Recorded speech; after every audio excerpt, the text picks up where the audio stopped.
danye here ba. Njiwo bele nu nyala.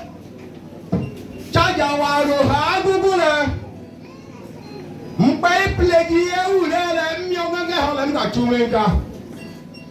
Mpai plebo e ure nga hejika. Chaja sadra onyanga sadra ho ogbo inyoyi. Nyama yobo nyang lengi nga Jesus. Obenyo deru yo chidon le tohi.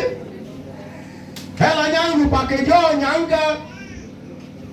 Njenyo limomi la nyango le ja ronuka. Nyama byo kangu be yo chida sadra nyang lengi nga Jesus.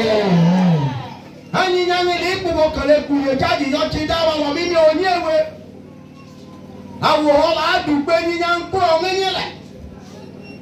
Kọ́ka àwọn ọkùnrin bá lọ kúrò. Yàmá àdùgbé yíyọ kúrò yẹn kúrò yíyan ìwẹ̀ lẹ́yìn ní Jesus. Àyànilẹ̀ ká ìpòwò kùnyè ká.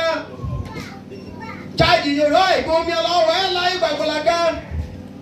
Àìdíjú wẹ̀ fún yọ̀gbàyọ̀ dẹ̀ọ̀dẹ̀ ònyọ́lẹ́gú ẹ̀. Àdídáyẹ yẹ rere. Òhà àngùgà. Wọ́n ń ẹ̀fọ́ wẹ̀ fún yàrá. Yàmá yìí ń lọ jíjọ ní ìwẹ̀ fún yọ̀míní. Ọlọ́run ní ìparúgù ní epo òhè.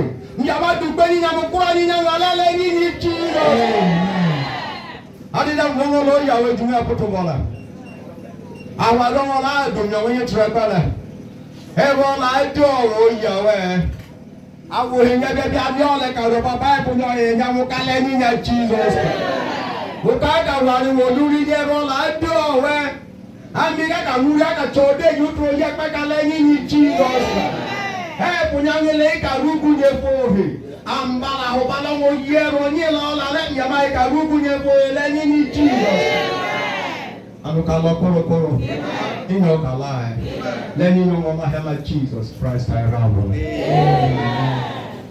I have